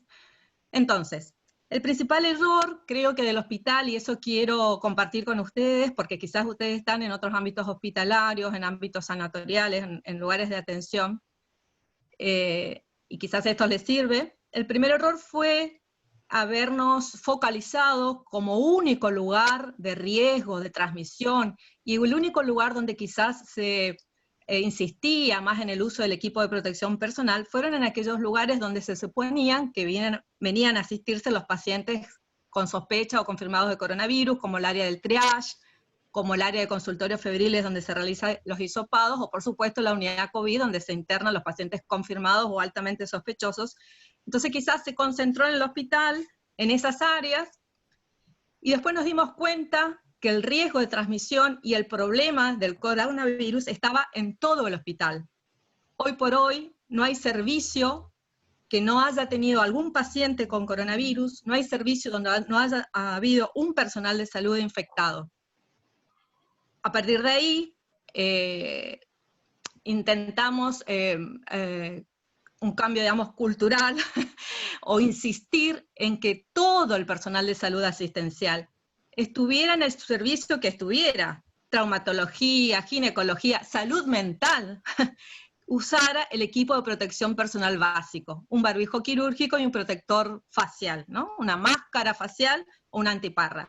No solamente el personal que estaba en triage, no solamente el personal que hacía hisopados, no solamente el personal que estaba en unidad COVID, todo personal asistencial. Usar ese equipo mínimo básico de protección personal. Porque el problema es de todo el hospital, de todo el sanatorio, y esto es muy clave. Todos debemos estar preparados, capacitados, porque potencialmente, aunque yo sea ginecóloga, aunque yo sea psicóloga, aunque sea psiquiatra o cirujano, probablemente vaya a asistir, sabiendo o no sabiendo, un paciente con coronavirus. Y de hecho, en salud mental, después fue el segundo brote a través de un paciente esquizofrénico. Tuvimos que aislar a todos los pacientes, tuvimos que aislar al equipo de salud porque ingresó un paciente positivo, ¿no? Es decir, eso, tener conciencia de que el coronavirus está en todo el sistema asistencial. Obviamente, en el sistema asistencial intentamos que el paciente sospechoso ingrese por determinadas áreas. Bueno, pasa, que es el segundo punto donde está ahí, que hay pacientes que pueden ingresar estando en periodo de incubación. Hay pacientes que ingresaron con síntomas atípicos, no el atípico cuadro respiratorio. Hay pacientes que ingresaron con síntomas mínimos, oligosintomáticos, y también estaban las visitas, que inicialmente no se fue tan estricto en restringirlas. Y entonces les cuento 3 casos. Paciente politraumatizado, esplenectomizado, un accidente de tránsito, se lo opera, a los 3 días está en la sala de cirugía y empieza a hacer fiebre. Uno lo primero que piensa es, bueno, será sus vías centrales, será su cirugía, y no. Se lo hisopó y era coronavirus. Es decir, que había ingresado en un periodo de incubación. Otra paciente que ingresó por una otitis, que no es un síntoma, no es un signo, no es algo descripto del coronavirus, y sin embargo fue coronavirus. Otra paciente embarazada, que ingresó por un embarazo de alto riesgo, y la médica ginecóloga que la revisa le pregunta con muy buen tino si había tenido algún síntoma compatible con coronavirus. Y la paciente dijo, bueno, que 2 o 3 días atrás tuvo un leve, mínimo dolor de garganta. Se la hisopó y fue positiva. Nunca tuvo fiebre la paciente. Es decir, pacientes que se van a presentar en forma, diría, atípica, ¿sí? Es decir, que todo el sistema asistencial debe estar capacitado y preparado para potencialmente atender un paciente con coronavirus. Y después estaban las visitas, donde quizás el paciente, después de un mes de internado, también se le diagnosticó coronavirus y pensábamos que podían ser sus propias visitas, sus familiares, que no se les restringía. Es decir, ahí fue un segundo cambio en el hospital, donde empezamos a decir, todo paciente atendido o ingresado es sospechoso hasta que se demuestre lo contrario. Pusimos la política de barbijo universal, en el sentido de que también el paciente internado en la sala se le puso barbijo. Antes era solo para circular, el paciente ambulatorio, y en los internados se le dejaba sin barbijo. Entonces, a partir de ahí nos dimos cuenta que todos los pacientes, absolutamente todos, debían usar barbijo estando internados, o tapaboca, lo que hubiera disponible. Barbijo quirúrgico para el confirmado o altamente sospechoso, y el tapaboca para todos los demás. Y el tercer escenario, donde creo que esto todavía nos cuesta un poquito más, la tercera fuente, digamos, de transmisiones entre compañeros infectados, ¿no? Lo que conocemos como transmisión horizontal. Nuestro compañero de trabajo, ya lo han dicho las chicas, también es un potencial transmisor de infección. Es decir, no solo cuidarnos y usar el equipo de protección personal en la atención de los pacientes, sino también tenemos que tener las medidas y estrategias de prevención para evitar la transmisión entre personal de salud. Todavía esto nos cuesta porque culturalmente socializamos mucho, nos cuesta porque son muchas horas compartidas de trabajo y necesitamos hablar con el compañero, nos cuesta porque la infraestructura de los hospitales y las áreas asistenciales, las áreas de estar, son estares chicos, donde no hay espacios amplios donde podamos guardar el distanciamiento físico. porque nos pasaba eso de cuidarnos mucho con el paciente y descuidarnos con nuestro compañero de trabajo. Y esto fue lo último, digamos, en el último aprendizaje, de que también mi compañero de trabajo podía transmitirme la infección. Y vamos a hablar al final de cuáles son estas estrategias para evitar esa transmisión horizontal. La siguiente, Filmina. Este es un flyer, ese es el flyer que hicimos del manejo en el Hospital Ferrando del personal de salud que está expuesto al coronavirus. No importa que no lo puedan leer, solo mostrarles porque quisimos en una sola filmina poner y ser lo más práctico posible cómo manejarnos cuando un personal de salud fue expuesto accidentalmente o no al coronavirus. Y entonces recordar que en el caso del personal de salud, con que tengamos uno de estos solo síntomas, uno solo, un poquito de una febrícula, 37,5, además de los otros síntomas, o tos, o dinofagia, no tener olfato, no tener gusto, con que tengamos uno de esos, en el personal de salud se es mucho más, un umbral más bajo, se sospecha antes, ¿sí? Si fuera un paciente común, se requiere al menos 2, ¿sí? En el caso del personal de salud, se es mucho más sensible, digamos, ¿no? Entonces, con que tengamos uno de estos signos, ya hay que avisar al jefe inmediato superior, es lo que pusimos ahí, que tenemos este síntoma. Ya se hisopa el personal de salud, nosotros en el Hospital Ferrando disponemos de ese consultorio febril, se va y se hisopa, y por supuesto ya se aísla. Y lo que empezamos a hacer es la búsqueda de compañeros de trabajo o contactos estrechos dentro de los compañeros de trabajo. La que sigue. Muy bien, entonces, yo, personal de salud, enfermera, comencé con síntomas leves o mínimos, creo que tengo un dolor de garganta, o estoy un poco, tengo cefalea. Les quiero decir que la cefalea es uno de los síntomas más frecuentes que también se están reportando y no está descrito dentro de la definición de caso sospechoso, pero es una cosa frecuentemente manifestada por el personal de salud. Entonces tengo estos síntomas, aviso a mi superior, me hisopo, me voy a mi casa a la espera del resultado. Y el resultado da positivo, ¿no?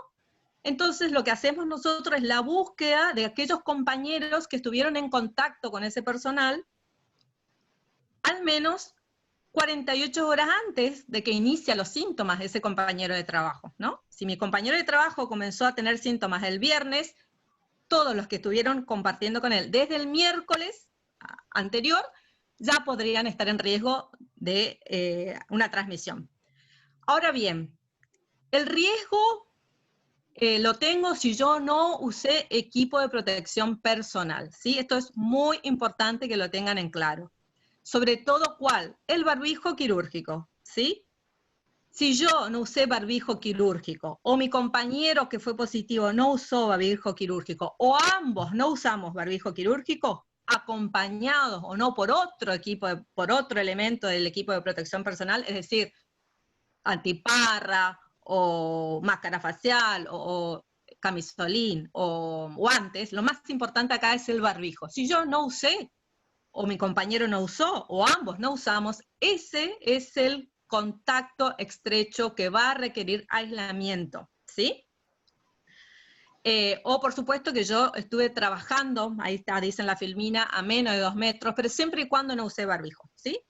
¿Qué nos pasa? Y es lo normal, nos pasa que compartimos ámbitos de descanso, el estar, yo me saqué el barbijo para almorzar, para comer, para tomar algo, y estuve intercambiando con mis compañeros de trabajo, estuvimos más de 15 minutos, por lo menos hablando, ambos dos sin barbijo, y lamentablemente ya soy un contacto estrecho, ya hay riesgo en esos 15 minutos de poder adquirir la infección, ¿sí? Entonces, ¿quiénes se van a aislar? Aquellos que no usaron el equipo de protección personal, sobre todo el barbijo, ya sea uno o el otro, o ambos, que estuvieran estrechamente trabajando y desde los 48 horas antes del inicio de los síntomas de ese compañero que dio positivo, ¿sí?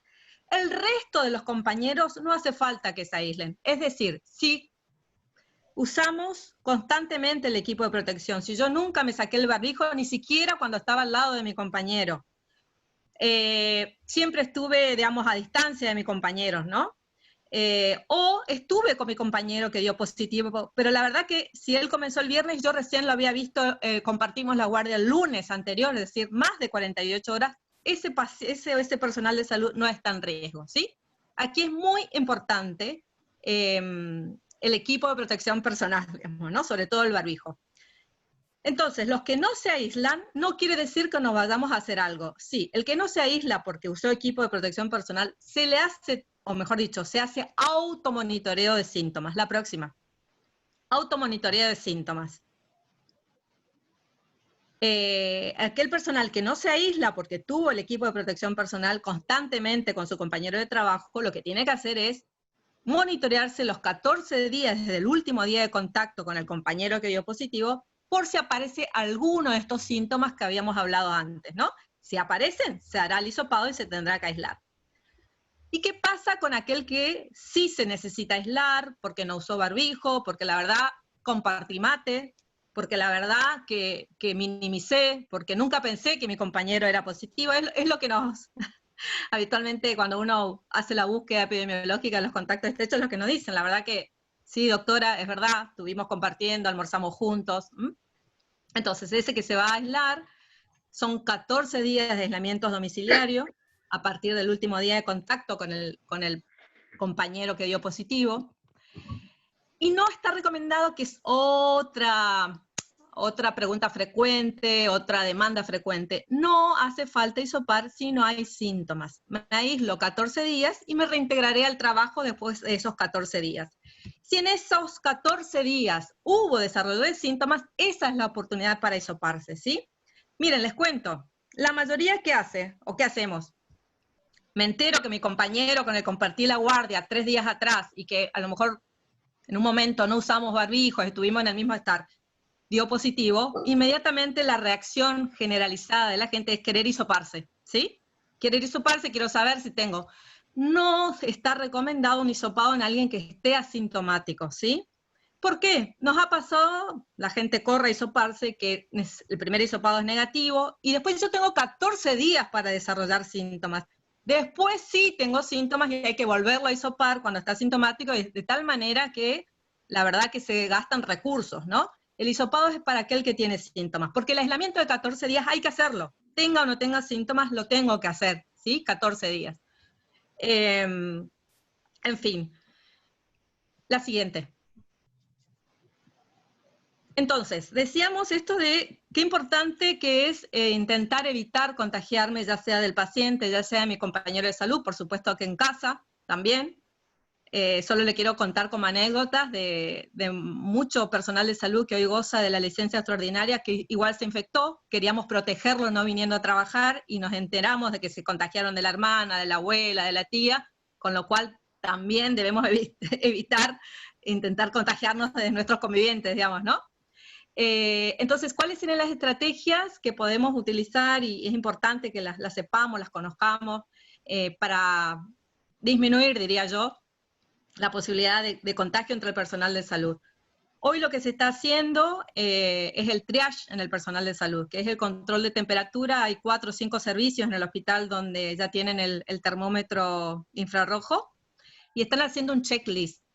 Yo creo que todo el mundo, cuando esto comenzó, lo empezó a hacer. Me acuerdo a la entrada del hospital, había alguien que nos tomaba la temperatura, estuvo una semana, después la verdad que falló, ya no está más, ahí no todos entraban por la misma puerta. Entonces hoy lo que hacemos es, sobre todo en los lugares de alto riesgo, no solo el control de temperatura, sino un checklist escrito. La supervisora de enfermería, el jefe de servicio, lleva una listita donde le hace unas mínimas preguntas de esto en cuanto a síntomas y que quede registrado y firmado. Eso le da un poco más de seriedad y un poco más de control, ¿sí? ¿Por qué?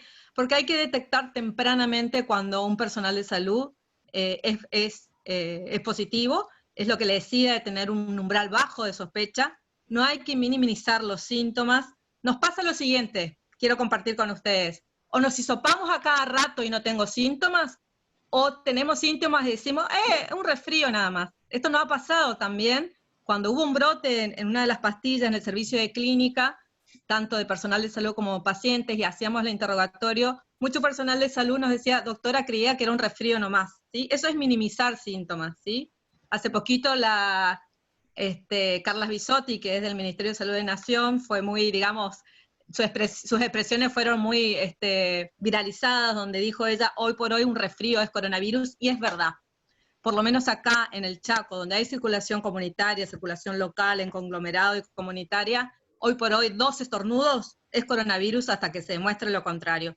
¿A qué se refiere eso? A que no minimicemos, y sobre todo en el personal de salud, nuestros síntomas. Pero yo entiendo acá una cuestión cultural, y eso lo hablamos con las enfermeras en control de infecciones, y es verdad que hay que cambiar un poco esto, que mucho personal, sobre todo de enfermería, estaba acostumbrado a venir a trabajar enfermo, porque impactaba eso en su insalubridad, eso implicaba menos ingresos, y por lo tanto todo el personal en general de salud está acostumbrado a venir a trabajar enfermo con cuestiones, digamos, banales, ¿no? Con un resfrío, porque realmente eso podía ser una diferencia en su ingreso salarial. Bueno, eso tuvimos que corregir, también tuvimos que hablar con la parte de administración que eso no ocurriera, pero bueno, es una cuestión cultural, ¿no? Esto de venir a trabajar enfermo. Por supuesto, el uso adecuado del equipo de protección personal, y ahí está lo de la capacitación. Miren, es más que clave esto, ¿no? Si yo no conozco, pedir ayuda, pedir a quien sabe.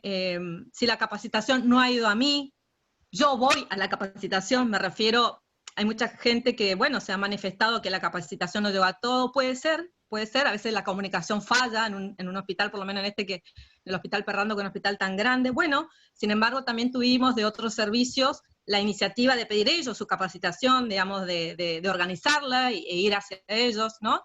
La verdad que hoy hay mucho material en la web, me parece que ya este tema está bastante subsanado, digamos, ¿no? El tema de la capacitación, porque hay mucho disponible, digamos, ¿no? Y si no, pedirlo. Esto del distanciamiento físico yo no le pongo distanciamiento social porque nosotros somos seres sociales, todos los humanos, ¿no? Y sería más distanciamiento físico, y me gusta esta frase, trabajemos juntos pero a la distancia. Miren, es difícil, pero probablemente habrá que alternar el uso del estar, ¿no? Desayunar a uno, después desayunar al otro, almorzar a uno, sale y almorzará el otro, porque le decía que nuestros espacios son chiquitos, o rotar los momentos en que vamos a descansar.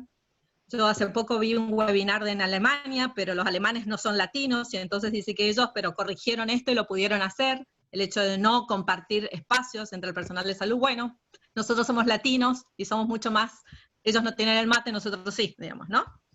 Esto va a ser difícil, pero es clave. Después el uso del barbijo permanente, realmente permanente, también con el compañero de trabajo. Y me gustó esto de no te lo saques, no te lo toques, no te lo bajes, ¿no? Porque realmente manipulamos mucho el barbijo y es importante no hacerlo, o si me toqué, lavarme las manos, ¿no?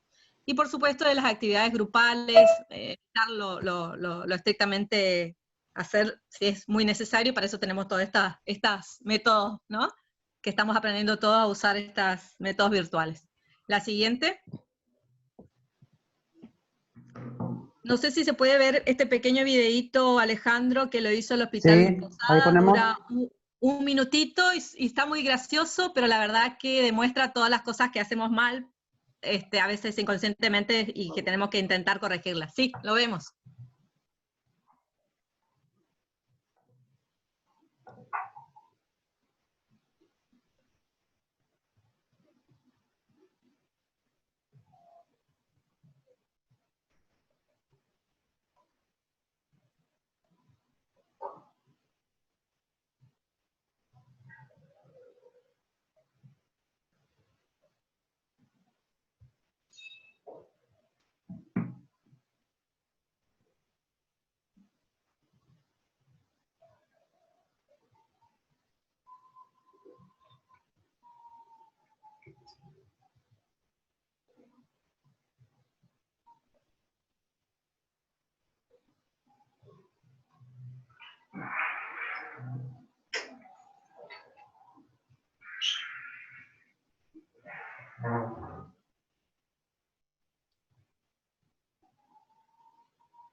Bueno, ese videito es muy interesante porque muestra diferentes escenas normales del personal de salud, ¿no? Cuando compartimos lugares, reuniones, esto de tocar el barbijo, en fin. Bueno, tendremos que aprender. No, para conclusión y cerrar esto y poder contestar preguntas, que sé que hay muchas, la verdad que esto es un verdadero desafío, es una amenaza para nosotros esta nueva enfermedad, pero pienso que también es una oportunidad. Muchísimas cuestiones de equipo de protección personal y de bioseguridad que deberíamos haber usado antes de la pandemia y no lo hacíamos, quizás esta pandemia haga que lo usemos, como deberíamos haberlo usado mucho antes. Nos dimos cuenta de muchísimos errores que no lo hacíamos antes de la pandemia. Por ejemplo, para darles un ejemplo, hay situaciones de procedimientos donde hace mucho deberíamos haber usado el protector ocular y facial y no se lo hacía habiendo disponibilidad, digamos, ¿no? Creo que esto es una oportunidad para mejorar y para mejorar el lavado de manos, por ejemplo, ¿no? Nosotros tenemos que atender con profesionalismo a nuestros pacientes, esa es nuestra responsabilidad, pero también es obligación de los sistemas de salud proveernos la protección y la bioseguridad, y yo sé que en muchísimos lugares esto hay una falta del sistema de salud de protegernos, pero además nosotros debemos cuidar esos insumos, hay que hacer un uso racional y para eso están estas capacitaciones, cuándo usar, dónde usar, cómo usar, porque la verdad que no hay una fuente infinita de recursos, los recursos se agotan, y más en el contexto de una pandemia, la provisión de este equipo supera la demanda, mejor dicho, la demanda supera la provisión, no hay capacidad instalada para proveernos, por lo menos en tiempo, en forma y en continuidad, y es muy importante racionalizar su uso, y bueno, para usarlo y para evitar el contagio. Bueno, muchísimas gracias, y abiertas las preguntas. Gracias, Silvana. Las preguntas, algunas fueron respondidas en el chat por el equipo Centinela, a quien agradecemos por su profesionalismo. Al igual que a vos, Silvana, tengo algunas preguntas escritas que te las voy a leer. Dice, doctora, ¿me escuchan? Sí. Doctora, no tuve síntomas, pero atendí a una paciente COVID positivo. Me hisopé cuando me enteré que atendía a esa paciente y di positivo, o sea, estuve asintomática. Bueno, y después otra pregunta que dice, de diferentes grupos me llegó el video que el uso del termómetro láser es perjudicial y no puede dañar órganos, y puede dañar órganos, o por lo general se lo da para que utilice el personal de vigilancia que se encuentra en la entrada. ¿Esto es así, dañino? Esas serían las preguntas. No, el termómetro es un infrarrojo, la verdad que en este tema del coronavirus hay tantas cuestiones que son conspirativas, digo yo, pero no, es seguro. Otros no quieren que apunten, por ejemplo, a la cabeza, no importa, en cualquier área es la misma temperatura, no hay problema, pero no es así. En relación a lo anterior, es lo que les comentaba. En general, el personal de salud, todos reaccionamos y queremos ir a hisoparnos corriendo cuando nos enteramos que el paciente o el compañero de trabajo con el compartí dio positivo, entonces queremos salir corriendo a hisoparnos. No es lo correcto. Desconozco este caso, digamos, cómo fue. Si yo no usé el equipo de protección, me aíslo 14 días, ¿no? Tanto me dé el hisopado negativo, igual me voy a aislar 14 días, ¿sí? El hisopado negativo no descarta, no evita los 14 días, porque dentro tengo 14 días después para ser positiva, digamos, ¿no? Desconozco este caso en general, digamos, ¿no? Porque a lo mejor no sé si fue positiva por el paciente que atendió o fue positiva de antes, no lo sé. Pero bueno, lo más importante es el aislamiento de los 14 días, que es el periodo de incubación, ¿sí? Y si en ese periodo desarrollo síntomas, ahí es el hisopado. Desconozco, ya le digo, en concreto cómo fue esto, pero lo correcto es hisoparme con síntomas, no sin síntomas. Otra pregunta, creo que esto sería para el equipo Centinela, si alguna me puede responder, o Silvana. ¿Cuál es la duración del barbijo quirúrgico? Algunos dicen 2 horas, otros dicen 4 horas. Ramos. Sí. El barbijo quirúrgico, algunas sociedades científicas dicen 2 horas. Bien. Y otros especialistas farmacéuticos también consultados dicen hasta 4 horas. Entonces ese es el rango de 2 a 4 horas, ¿sí? Y todo va a depender de que si la persona que está utilizando está hablando continuamente o no. Si está hablando continuamente, el barbijo se humedece y hay que retirarlo.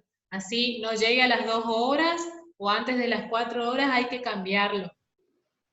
Bien, gracias, Vivi. Y Para respondo, sí. Silvana, ¿qué opina la doctora de las últimas publicaciones que salieron en las noticias sobre que el virus puede permanecer en el aire con poca ventilación? Sí, eso es, hay lo que se llama evidencias emergentes, pero no tan concluyentes, de la posibilidad de la persistencia de las microgotas en el aire, que implica entonces que una persona, por más que esté a más de 2 metros, en una misma habitación, digamos en una punta y en la otra, tenga riesgo, porque esas pequeñas microgotas podrían quedar suspendidas y transmitir a la otra persona que está alejada más de 2 metros. La verdad que eso se demostró hasta en el virus de la influenza, el de la gripe, se ha demostrado partículas persistentes en el aire, pero no se demostró que sea esa la transmisión en gripe, por ejemplo. Y en el caso del coronavirus parece que eso se da en determinados contextos que son lugares cerrados y lugares sin ventilación. Por eso se propone, y este es un problema para, por ejemplo, los bares, lugares de aglomeración. Lo que se propone es entonces evitar las 3 C. C de cerrado, C de conglomerados o concentración de personas y C de contactos, digamos.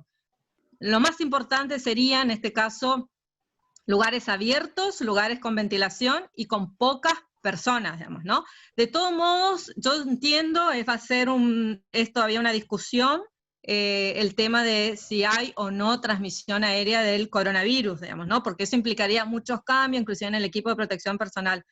Todavía es bastante controvertido, no hay una postura, y las sociedades científicas, esto lo venimos charlando hace toda esta semana, porque esta noticia es de esta semana, y todavía no hay una recomendación en cuanto al equipo de protección personal, más allá de las que ya se dio en esta charla, cuándo usar un N95 solo en situaciones de procedimientos que generen aerosoles. El resto, con un barbijo quirúrgico, estaríamos protegidos, ¿sí?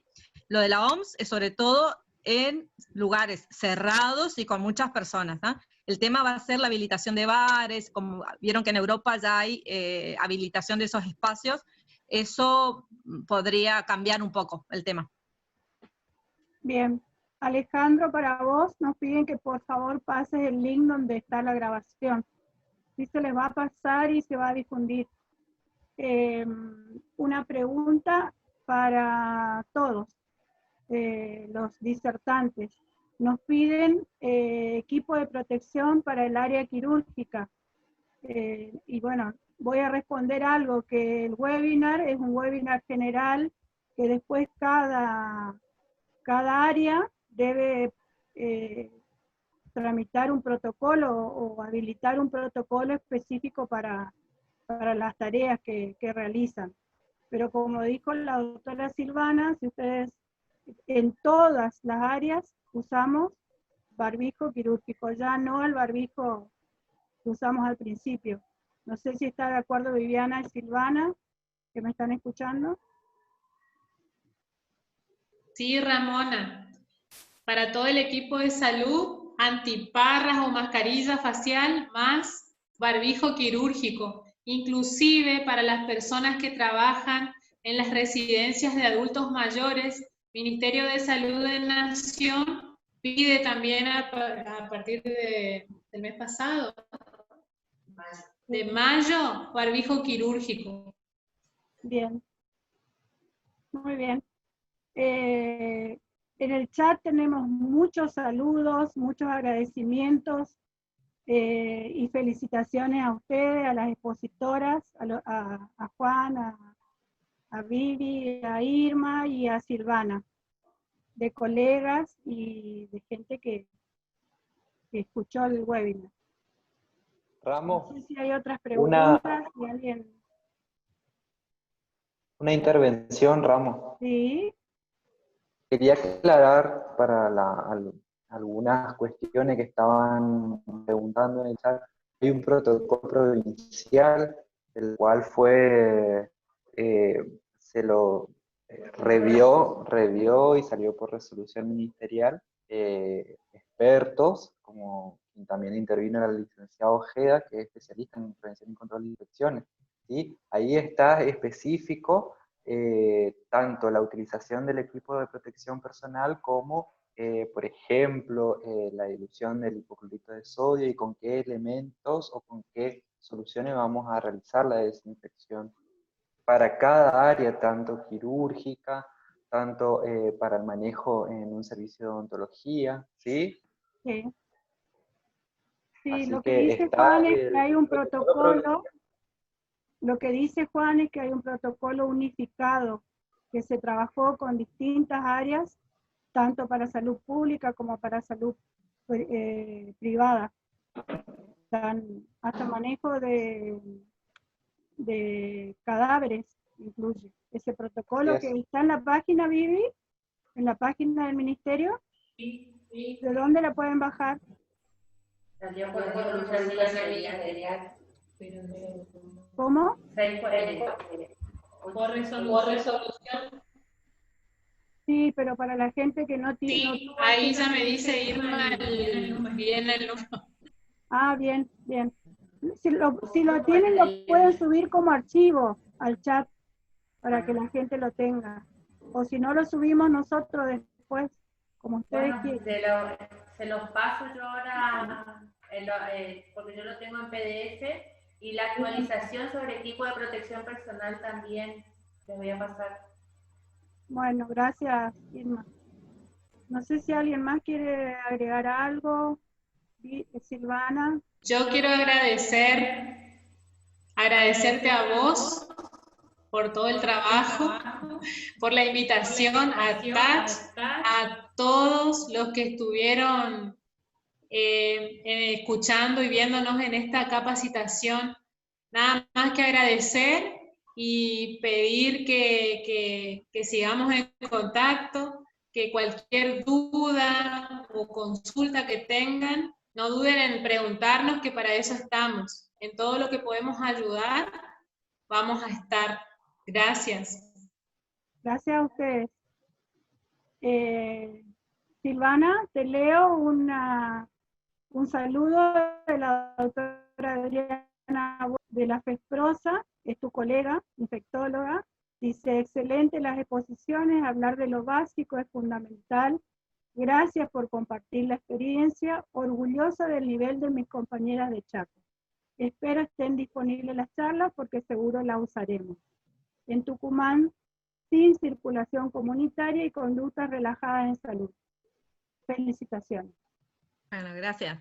Muchas gracias. Y solo decirles que estamos dispuestos. El mensaje para mí, la preocupación siempre digo es el interior del Chaco, sobre todo en nuestra provincia, que quizás el acceso a capacitaciones, no sé, al ministerio se puede hacer muy difícil. No sé si se puede después dejar o a través de APTACH. Ningún inconveniente en que nos llamen, no tenemos por qué saber todo, yo no lo sé, nadie lo sabe, vamos estudiando, vamos leyendo, también decimos no sé, ¿sí? Creo que eso es fundamental y que está mi celular abierto porque me preocupaba los casos que están surgiendo en el interior, pensé que deberíamos haber aprendido de las metidas de patas que aquí en Resistencia, y entonces estamos muy disponibles a ayudarlos en lo que sea. Era eso, sobre todo. Gracias. También quiero agradecerle la oportunidad de poder formar parte de esta charla. También desde el equipo Centinela también estamos a disposición para todo lo que es capacitación también, así como me tocó ir hasta el Sausalito para hacer capacitación cuando tuvo los primeros casos. Así también lo seguimos haciendo acá en Resistencia, y por ahí hacemos con grupos muy reducidos o si no de manera virtual también. Así que que nos contacten nomás y estamos a disposición. Muy bien. Muchísimas gracias. Gracias a todos y bueno, nosotros como AppTouch quedamos abiertos a seguir la capacitación, a continuar porque este es nuestro primer webinar, así que podemos continuar. Gracias a todos, a los participantes y sobre todo a ustedes. Adiós. Listo, gracias. Hasta luego. Gracias.